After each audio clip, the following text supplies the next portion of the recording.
அனைவருக்கும் வணக்கம். தமிழக வெற்றி கழகத்துடைய தலைவரும் நடிகருமான விஜய் அவரிடமிருந்து விவாகரத்து கேட்டு அவருடைய மனைவி சங்கீதா அவர்கள் செங்கல்பட்டு நீதிமன்றத்தில் விவாகரத்து மனுவை தாக்கல் செய்திருக்காரு. அதுதான் இன்றைக்கு சமூக வலைதளங்களில் பேசும் பொருளாக மாறி இருக்கிறது.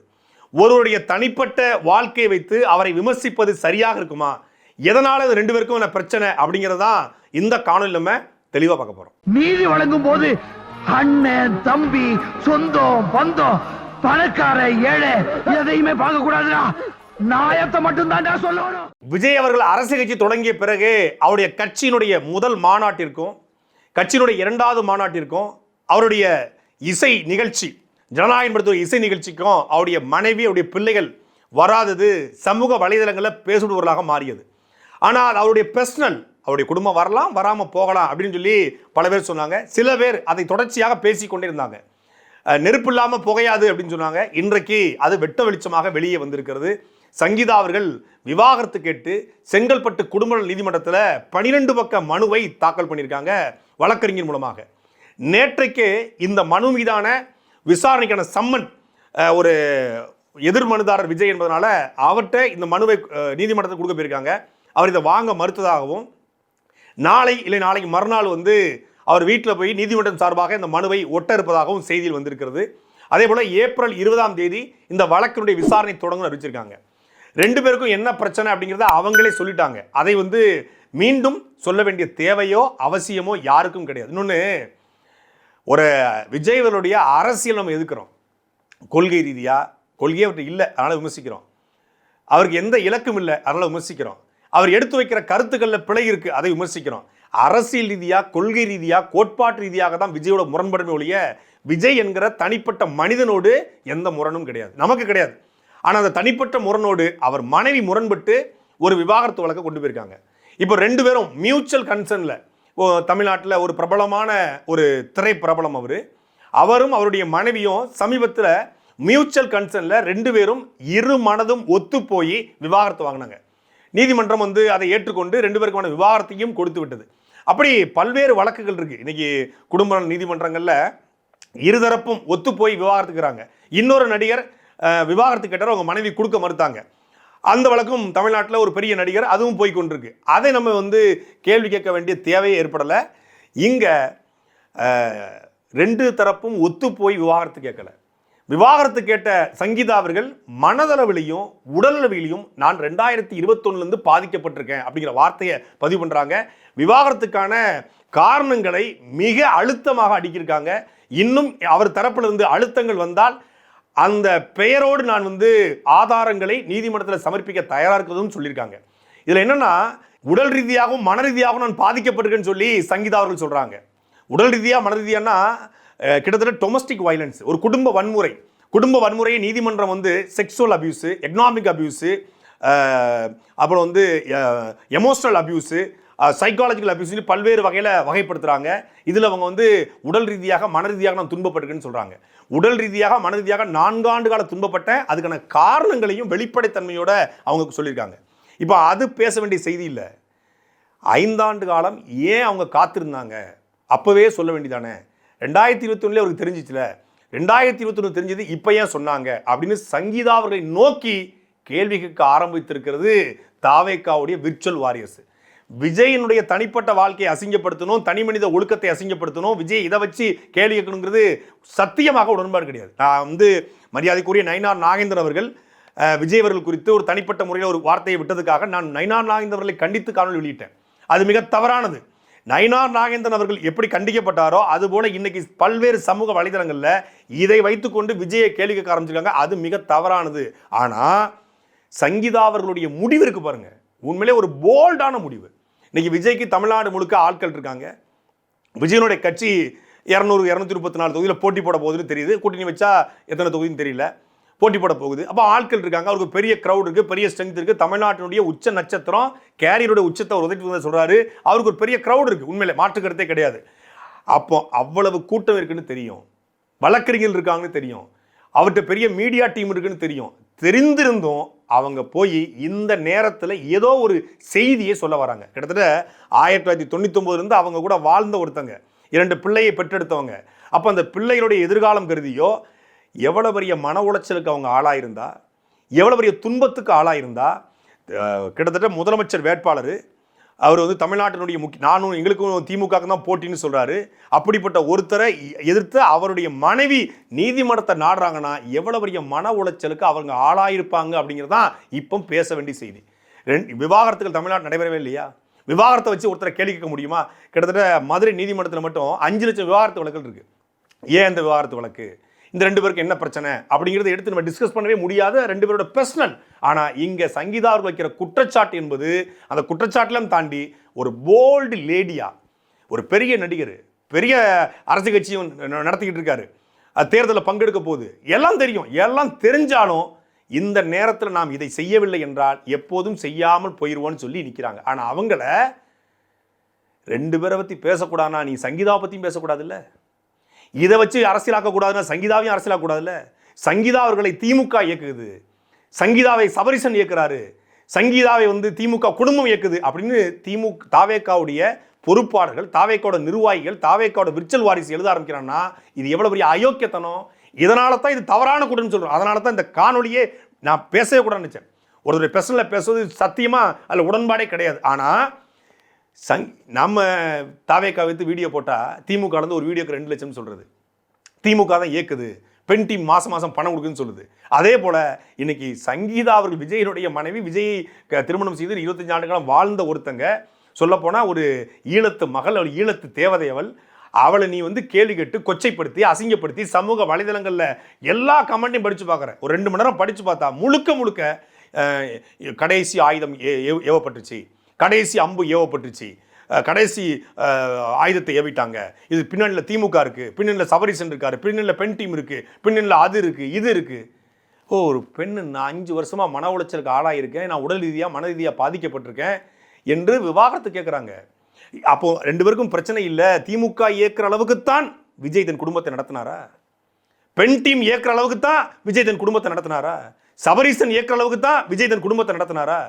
அந்த வீட்டுக்குள்ள 4 வருஷமா நான் இல்லைன்னு சொல்றாங்க. அவங்க இல்லை, அவங்க மகள் இல்லை, அவங்க மகன் இல்லை, அவங்க அப்பா அம்மாவும் இல்லை, யாருமே இல்லாமல் தனிமையில் ஒருத்தர் இருக்காரு. அவர் உள்ள என்ன இருக்குன்னு தனிமையில் ஒருத்தர் இருக்காரு. அப்படிப்பட்ட ஒருத்தர் வீட்டில் குடும்பத்துக்குரிய மனைவி, மகள், பிள்ளை யாருக்கையுமே காப்பாற்றாம நான் தமிழ்நாட்டை காப்பாற்றுவேன்னு சொல்றது எந்த மாதிரியான அரசியல்? என் மனைவியை காப்பாற்ற மாட்டேன், என் மகளை காப்பாற்ற மாட்டேன், என் மகனை காப்பாற்ற மாட்டேன். அவருடைய மகன் ஒரு படத்தை இயக்குறாருங்க. உண்மையிலேயே எவ்வளோ முரண்கள் இருக்கட்டும், அந்த பையன் கேட்கல. ஆனால் அந்த பையனுடைய பட துவக்க விழாவுக்கோ அந்த பையனுடைய ஆடியோ லஞ்சுக்கோ ஒரு ட்வீட் போட்டால் என்ன? அப்போ அந்த அளவுக்கு வெறுப்பு என்ன வந்துச்சு? இது ஒட்டுமொத்தமான பிரச்சனைக்கும் முதல் காரணமாக இருப்பது யாருன்னு விசாரித்து பார்த்தா ஜெகதீஷ். விஜயினுடைய வீட்டிலேருந்து 3வது வீட்டை பிடிச்சி வச்சுக்கிட்டு இந்த குடும்பம் பிரிவதற்கும், இந்த குடும்பம் விவாகரத்து வரைக்கும் போய் நிற்பதற்கும், விஜயனுடைய மகன் விஜய்கிட்ட பேசாமல் போனதுக்கும், விஜயனுடைய பிள்ளை விஜய்கிட்ட பேசாமல் போனதுக்கும், அவங்க அப்பா அம்மா இன்னைக்கு ஒதுங்கி நிற்பதற்கும் எல்லாத்துக்கும் முதற் காரணம் ஜெகதீஷ் என்கிற ஒரே ஒரு அயோக்கிய பையன். ரூட் அப்படிங்கிற ஒரு மீடியாவை ஆரம்பித்து, ஒரு நிறுவனத்தை ஆரம்பித்து விஜயை மண்டையை கழுவி அவரோட குடும்பத்தை அங்கிருந்து விலக்கி எல்லா வேலையும் பார்த்தது அந்த ரூட்டு பையன் ஜெகதீஷ் தான். ரூட்டு மாமா ஜெகதீஷ் தான். அவன் தான் அந்த வேலையை பூரா பார்த்துட்டு இருக்கான். விஜய் அவர்களுக்கும் இதில் ஒரு தனிப்பட்ட காரணங்கள் இருக்கலாம். அவருக்கும் மனைவியை பிரிவதற்கோ இல்லை பிள்ளையை பிரிவதற்கோ தனிப்பட்ட காரணங்கள் இருக்கலாம், மாற்றுக்கிறதே கிடையாது. எல்லா தனிமனிதர்களுக்கும் தனி மனித வாழ்க்கை இருக்கிறது, தனி மனித ஒழுக்கம் இருக்கிறது. இதை ஒன்றை வைத்து விஜயனுடைய ஒட்டுமொத்த கேரக்டரையும் அசாசினேட் பண்ணி அவர் அரசியல் விட்டே ஒதுக்கணுங்கிறதுக்கு யாருக்கும் எந்த விதமான எண்ணமும் கிடையாது. கொள்கை ரீதியாக மட்டும் தான் அவரை கேள்வி கேட்குறோம். ஆனால் இங்கே அரசியல் கட்சி தலைவர்கள், நாட்டுக்காக உழைக்கிறேன்னு சொல்லக்கூடிய தலைவர்கள், ஸ்டாலின் இருக்காருன்னா குடும்பத்தோடு இருக்கார், எடப்பாடி பழனிசாமி அவர் இருக்காருன்னா குடும்பத்தோடு இருக்கார், அண்ணன் சீமான் இருக்காருன்னா குடும்பத்தோடு இருக்கார், அதே போல் வந்து அன்புமணி இருக்காங்கன்னா குடும்பத்தோடு இருக்காங்க. எல்லாருடைய குடும்பத்தோடு இருந்து குடும்பத்துக்கும் உழைத்து நாட்டுக்கும் உழைக்கிறாங்க. நீங்கள் உங்கள் குடும்பமே உங்களுக்கு எதிராக நிற்குது, அப்பா அம்மா கூட இல்லை, அது புஷியானது காரணம்னு சொல்கிறாங்க. கூட்டத்தினால அம்மா வேறு வழி இல்லாமல் அப்பாவை அழைச்சி கொண்டு வராங்க. அதுவும் பர்சனல் தான், அதை நம்ம போக வேண்டிய தேவை கிடையாது. ஆனால் நான் நாட்டுக்காக உழைக்க போகிறேன், வீட்டுக்கு ஒரு பெண் எனக்கு விசிலடிப்பான்னு சொல்கிறாங்க. உங்கள் வீட்டுக்குள்ளே உங்களை நம்பி வந்த உங்கள் பெண், உங்கள் மனைவி உங்களுக்கு விசில் அடிக்கலையே. இன்னைக்கு ஒட்டுமொத்தமான தமிழ்நாட்டு பெண்களும் விசில் அடிக்கிறாங்க. யாருக்கு விசில் அடிக்கிறாங்க? இவ்வளவு பெரிய கட்சி, இவ்வளவு பெரிய தலைவர், இவ்வளவு பெரிய நடிகர், ஆனாலும் எதிர்த்து நீதிமன்றம் சென்றிருக்காங்க பாருங்க சங்கீதா, அவங்களுக்கு விசில் அடிப்பாங்க, அவங்க கட்ஸுக்கு விசில் அடிப்பாங்க. நீதிமன்றத்துக்கு வழக்கு போயிடுச்சு. நீதிமன்றத்தில் என்ன விசாரணை என்று விசாரித்து ஏப்ரல் 20ஆம் தேதி முதற்கட்ட விசாரணை தொடங்கி நீதிமன்றம் தீர்ப்பு வழங்கும். நீதிமன்றத்தில் வாத பிரதிவாதங்கள் இருதரப்பு வைக்கப்படும். அது நீதிமன்ற முடிவுக்கு, நீதிமன்ற தீர்ப்புக்கு நம்ம போகவே இல்லை, போகவும் கூடாது. சங்கீதா அவர்களே மிக தெளிவாக அந்த அஃபிடேவிட் என்ன சொல்கிறாங்க, எங்களுடைய தனிப்பட்ட வாழ்க்கை குறித்து, நான் எதனால் விவாகரத்து வாங்குறேன், எங்கள் 2 பேருக்கான பர்சனல் குறித்து யூடியூப்லேயோ மெயின் ஸ்ட்ரீம் மீடியாக்கள்லையோ சோசியல் மீடியாக்கள்லையோ பேசுவதை கூடாது என்று அஃபிடேவிட்டில் அதையும் சேர்த்துருக்காங்க. அதனால் அதை அந்த பர்சனலுக்குள்ளே நம்ம எப்போவுமே போகக்கூடாது. ஆனால் அதை சாக்காக வைத்துக்கொண்டு சங்கீதா அவர்களுடைய கேரக்டர் குறித்து அவங்க யாரோ இயக்குறாங்க, யாரோ பணம் கொடுத்துட்டாங்க, அப்படிலாம் ஒன்றும் தேவையே கிடையாது. எனக்கு சங்கீதா அவர்களுடைய குடும்பம் குறித்து தெரியும். ஈழத்தமிழர்கள் எத்தனையோ உறவினர்கள் நம்மகிட்ட சொல்லியிருக்காங்க. யாழ்ப்பாணத்தில் மிகப்பெரிய குடும்பம், லண்டனில் நல்ல செட்டிலான குடும்பம், பணத்திலையும் பொருளாதாரத்திலையும் வசதி வாய்ப்புலையும் அந்தஸ்துலையும் சாதாரண குடும்பம் கிடையாது, பெரிய குடும்பம் தான். அவங்களுக்கு பண தேவையும் பெரிய தேவையெல்லாம் கிடையாது. அவங்க வாழ்கிற அளவுக்கான பண தேவை அவங்களுக்கு இருக்குது. அந்த குடும்பம் அவங்க அண்ணன் தம்பியெல்லாம் பார்த்துக்குவாங்க. அவ்வளோ வசதியான குடும்பம் தான். அப்போ அவங்களுக்கு பணத்தை வாங்கிக்கிட்டு விஜய்க்கு எதிராக நிற்கணும் அப்படின்னு அவசியமே கிடையாது. இவ்வளோ பெரிய புகழ் கொண்ட ஒரு நடிகன், இவ்வளோ பெரிய ரசிகர்கள் கூட்டம் கொண்டாடக்கூடிய ஒரு நடிகன், அவருக்காக சாகரன்னு சொல்லக்கூடிய ரசிகர்கள் கூடிய நடிகனை எந்த மனைவியாவது வெறுப்பாங்களா? எந்த மனைவியாவது அவருக்கு எதிராக நிற்பாங்களா? முதலமைச்சர் கனவில் இருக்க ஒருத்தர் நாளைக்கு அவர் முதலமைச்சர் ஆகிட்டாருன்னா அவங்க முதலமைச்சர் மனைவி அப்படி ஒருத்தவங்க எதிர்ப்பாங்களா? அப்போ அதை தாண்டி காரணங்கள் இருக்குது. அதை நீதிமன்றம் பார்த்துக்கொள்ளும். தீர்ப்புகளை சமூக வலைதளங்களில் உட்கார்ந்து கொண்டு விஜய்க்கு எதிராகவோ இல்லை சங்கீதாவுக்கு எதிராகவோ எழுதுவது வன்மத்துடைய உச்சம், அயோக்கியத்தனத்துடைய உச்சம். இதை சாக்கா வச்சுக்கிட்டு சங்கீதாவுடைய கேரக்டரை எவனாவது அசாசினேட் பண்ண நினைச்சா, சங்கீதாவுடைய குணாதிசயங்களை கேரக்டரை அசாசினேட் பண்ண நினைச்சா, அதுக்கப்புறம் பார்த்துட்டு பொறுத்துட்டுலாம் கடந்து போக முடியாது. இறங்கி அடிக்க வேண்டிய தேவை ஏற்படும். இப்போது மரியாதை கருதி, கண்ணியம் கருதி ஒருத்தனுடைய தனிப்பட்ட வாழ்க்கையை பேசக்கூடாது என்பதால் மிக கண்ணியமாக இந்த விஷயத்தை அணுக நாங்கள் நினைக்கிறோம். ஆனால் சங்கீதா அவருடைய கேரக்டரை நீ மொத்தமாக கேள்விக்குறியாக்கணும், இது கடைசி அம்பை எழுதிட்டாங்க, பணத்துக்கு விலை வாங்கிட்டாங்க, பின்னாடி வந்து ஏதோ ஒரு நிகழ்ச்சியில் சங்கீதா அவர்கள் வந்து திமுக குடும்பத்தோட கனிமொழி பக்கத்தில் நிற்கிறாங்க, ஸ்டாலின் நிற்கிறாங்க, ஒரு புகைப்படம் வழி வந்துச்சு பார்த்தீங்களா அப்படின்றாங்க. அப்போது 2010 2021 வரைக்கும் பல்வேறு காலங்கள்கிட்ட ஸ்டாலின் அவர்கள் கூட, கலைஞர் அவர்கள் கூட, கனிமொழி அவர்கள் கூட விஜய் போய் நின்றுருக்காரு. அப்போ அவரையும் அந்த குடும்பம் தான் இயக்குன்னு சொல்லலாமா? அவரையும் பெண் டீம் தான் இயக்குது, அவரும் பணத்தை வாங்கிட்டு தான் அரசியல் பண்ணான்னு சொல்லலாமா? ஒரு ஃபோட்டோ வச்சுக்கிட்டு எப்படா அவங்களால பேச முடியுது? முதல்ல வெக்கமா இல்லை உங்களுக்கு? இங்கே வீட்டுக்கு வீடு வாசப்படின்னு சொல்லுவாங்க. எல்லா குடும்பத்திலையும் சண்டை இருக்குது, எல்லா குடும்பத்திலையும் சின்ன சின்ன முரண்கள் இருக்குது. 5 நிமிஷம் சண்டை போடுவாங்க, 1/2 மணி நேரத்தில் சேர்ந்துக்குவாங்க. 1/2 மணி நேரம் பேசாமல் இருந்தால் அடுத்த 2 மணி நேரத்தில் சேர்ந்துக்குவாங்க. சில பேர் ஒரு நாள் பேசாமல் இருப்பாங்க, அவ்வளோதான் அதிகபட்சம். தன்னுடைய வீட்டின் பிரச்சனையை, தன் குடும்பத்தின் பிரச்சனையை, தன்னுடைய சுற்றத்தாருடைய பிரச்சனையை தீர்க்க முடியாத ஒருத்தன் நாட்டு பிரச்சனை நான் தீர்த்துருவேன், இந்த நாட்டுக்கே நான் தலைவர் இருப்பேன், என்ன கேள்வி கேட்டால் தமிழ்நாட்டே கேள்வி கேட்ட மாதிரி. இப்போ உங்கள் மேலே வழக்கு கொடுத்துருக்காங்க, தமிழ்நாடு மேலே வழக்கு கொடுத்த மாதிரியா? உங்கள் மேலே விவாகரத்து மனு கொடுத்தாங்க, தமிழ்நாடு மேலே விவாகரத்து மனு கொடுத்த மாதிரியா? எனக்கு அரசியல் தெரிவு இல்லைன்னா தமிழ்நாட்டுக்கு அரசியல் தெரிவு இல்லை. வீட்டுக்கு ஒரு விஜய் இருக்கான், வீட்டுக்கு ஒரு விஜயமா இருக்கான், வீட்டுக்கு ஒரு விஜய் கண்ணு இருக்கு அப்படிலாம் சொன்னீங்களே. இப்போ சொல்லுங்களேன், இப்போ பேசுங்களேன். உங்கள் பிரச்சனையை தீர்க்க முடியாது நீங்கள் நாளைக்கு மக்கள் பிரச்சனையை தீர்ப்பீங்கன்னு ஒரு கூட்டம் நம்புது பாருங்க. அந்த கூட்டமாவது இனிமேலாக திருந்துட்டும்.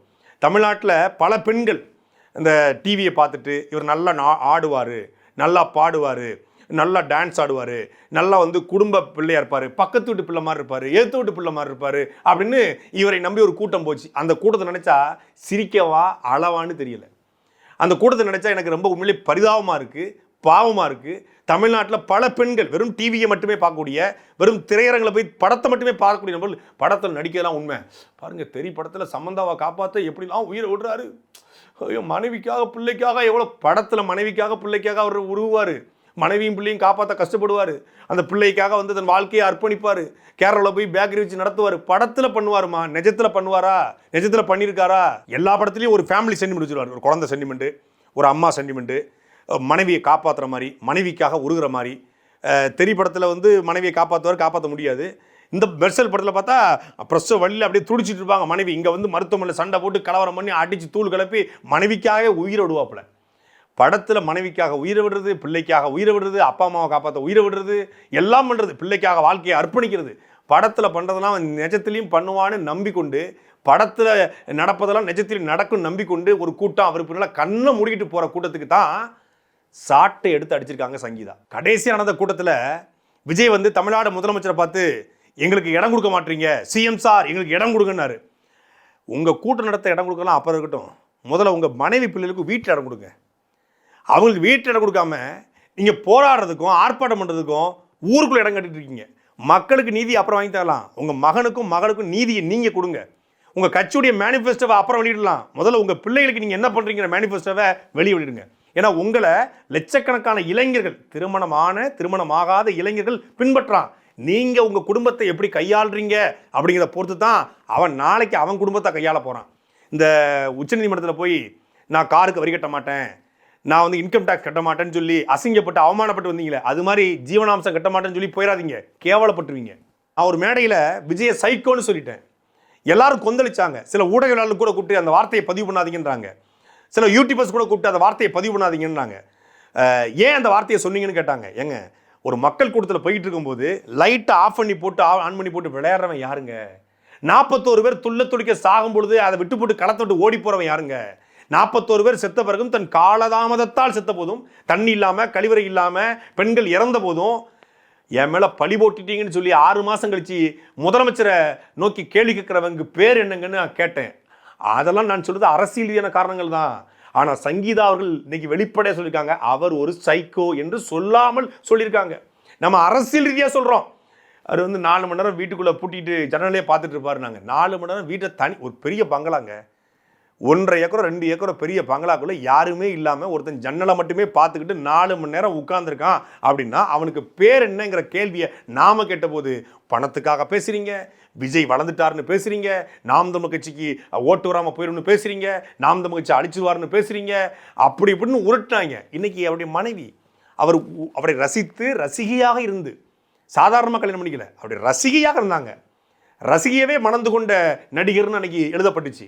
அவருடைய ரசிகையாக இருந்து எங்கிருந்தோ பிறந்த மகள் எங்கேயோ வந்து அவரை வந்து திருமணம் செஞ்சாங்க. கூடவே அவருடைய எல்லா நிகழ்வுகளும் இருந்தாங்க. அவருடைய காஸ்டியூம் டிசைனராக இருந்தாங்க. அவருடைய உடை எப்படி இருக்கணும்னு அவங்க வடிவமைச்சு கொடுத்தாங்க. எல்லா ஆடியோ லாஞ்சிலையும் கிட்டத்தட்ட கடைசியாக மெர்சலோ தெரியுதோ ஒரு படம், ஏதோ ஒரு ஆடியோ லாஞ்சில் வந்து அவர் பேச ரசித்து கைத்தட்டிட்டு இருந்தாங்க. அப்படிப்பட்ட ஒரு பெண் இந்த நேரத்தில் ஒரு தேர்தல் தேதி 10 தேதி அறிவிக்க போது, இந்த நேரத்தில் அறிவித்தா இது பரபரப்பாக மாறும், இது செய்தியாக மாறும், இது ஊடகங்கள் பேசும், எல்லாம் தெரியும். எல்லாம் தெரிஞ்சும் தனக்கு அச்சுறுத்தல் வரலாம். தனக்கு ஏன்னா ஒரு மாவட்ட செயலாளர் வந்து தலையெடுத்து போட்டுருவன்றான், மாவட்ட ஒன்றிய செயலாளரை கல்லை கட்டி கடலுக்குள்ளே இறக்கிடுவன்றான். சாதாரணமாகவே வந்து கூட்டத்துக்குள்ளே வந்து ரவுடிசம் பண்ணுறாங்க, விஜய் கட்சியில் அடாவடி பண்ணுறாங்க, விஜய் பற்றி பேசினாலே அவ்வளோ அபியூஸ் பண்ணுறாங்க, விஜய் பற்றி பேசினா குடும்பத்தை பற்றி நம்முடைய கேரக்டரை பற்றி கேவலமாக எழுதுறானுங்க.